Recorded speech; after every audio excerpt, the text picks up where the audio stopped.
Welcome to this video all about the 4 books written by medical professionals that changed my life. Let's dive right in. The first book I want to talk about today is called This Is Going to Hurt by Adam Kay. This book is just so crazy. Adam Kay was basically a doctor in the NHS, which I believe is the English public health system. And it basically just chronicles his career and his experience working in the NHS for, I think it was like 6 years or so. The book's basically structured like a diary, so each page might have an entry for whatever happened that day. And I really kind of like that structure. It gives the book a really personal feel, as if you're really getting an insight into Adam's life as a doctor. A lot of the stories that Adam shares in this book are simply unbelievable.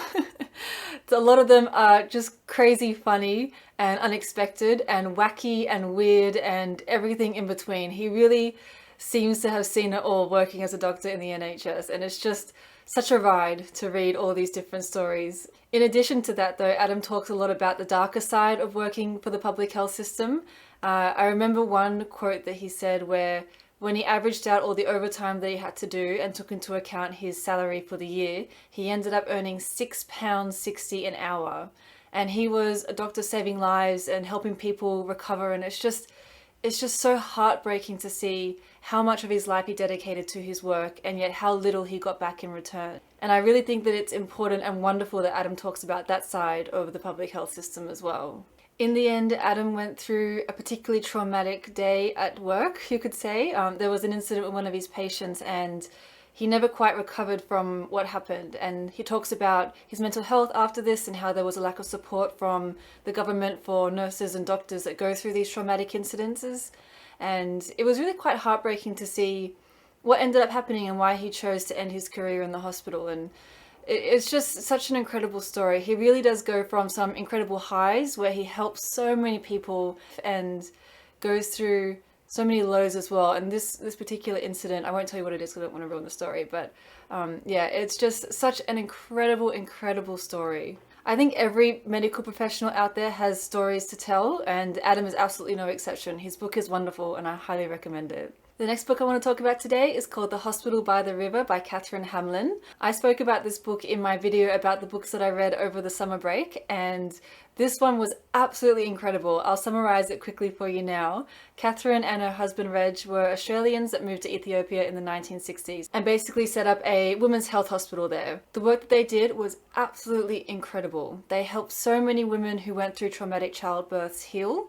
And they help them basically be able to reintegrate back into society, which, considering the injuries that a lot of these women sustained from the traumatic childbirths, was sometimes not possible otherwise. Catherine and Reg were working in Ethiopia even throughout all the political turmoil that was going on in the 70s and 80s, and Catherine speaks about times when she was in her home right next to the hospital and bullets would fly through the windows and things, and how there was violence all around her, but that never deterred her from doing her work and helping so many women. Catherine was eventually nominated for the Nobel Peace Prize, and in my opinion it was a very worthy nomination. Her story is just absolutely incredible, and I can't speak highly enough of the work that she did and the book that she wrote about it, and it's such an interesting insight into the suffering that women can go through when they don't have access to basic medical care, and how Catherine gave, I think it was 60,000 women by the time that she retired, the medical attention that they needed and that they deserved. It's just such an amazing book. I highly recommend. The next book is When Breath Becomes Air by Kalanithi. This story of Paul's is just absolutely incredible. Paul was a neurosurgeon and he worked until his 30s until he was diagnosed with cancer, and he eventually passed away from that cancer. And the book was written in the last few years of his life and basically just chronicled his life and his process dealing with his cancer. It was really such an emotional book, I think is the word. Of course, being diagnosed with cancer is such a life-changing thing for anyone who goes through it, but particularly for Paul, who was at the point in the career where he had worked so hard for so long to get to a point where he could finally start to take a step back and work less hours while earning more money. He really kind of climbed the ladder of his medical profession and reached the top, and it was at that point that he was diagnosed with cancer. So his process of really going from the surgeon to the patient was really just turned his life upside down, as of course it would have. And it was really interesting to see how he processed that and how he managed that, and how he felt about the whole thing. I really also enjoyed reading about Paul's younger years. He seemed like a very imaginative and free-willed child, which is such a wonderful thing to read about. And it was really incredible how he was so in love with literature from such a young age as well. And I think that was really reflected in his writing style all throughout the book. You could really see his love for words and how they really came alive in his book. The last chapter of the book was written after Paul passed away by his wife Lucy, and it was really interesting to see her perspective on what happened as well and her process of grieving the loss of her husband. All in all, a particularly emotional book, but definitely a life-changing one as well. And finally, the last book that changed my life, written by a medical professional, is called Baby Catcher by Peggy Vincent. I actually only just finished reading this book and I really enjoyed it.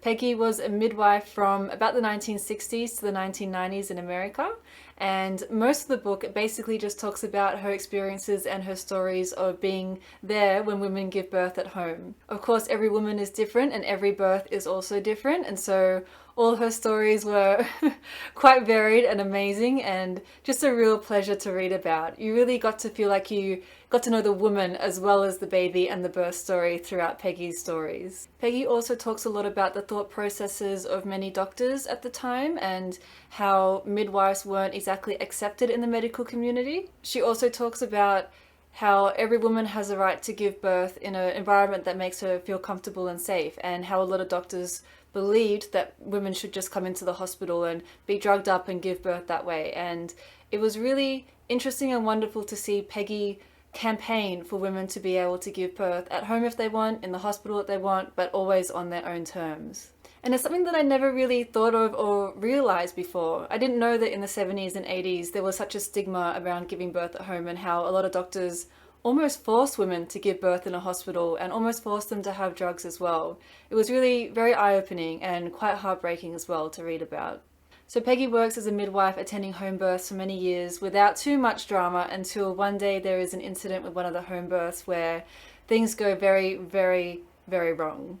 I won't tell you what happened because I don't want to ruin the book, but suffice to say, Peggy ends up in some legal hot water through no fault of her own. She didn't do anything wrong during this incident and basically ends up not being able to continue with her business. And it's such a heartbreaking thing to happen to her. I can really feel her pain because she loves helping women give birth so much, and she really gets a connection with every single one of her clients, and to just have to stop because of something that happened that wasn't her fault is really heart-wrenching. It really feels like Peggy wrote her book not only to share her wonderful experiences as a midwife, but also to share the challenges that women face as midwives in the 80s and 90s. And it's a whole world that I never really knew about, but I'm really quite taken aback with how much Peggy had to overcome in order to continue her business, and how ultimately through this incident she wasn't able to in the end. Peggy's story will make you laugh and it'll probably make you cry too, and it's just the most wonderful story. I highly recommend reading it. So that wraps up the 4 books written by medical professionals that changed my life. I hope you get a chance to read them and hopefully they'll change your life as well.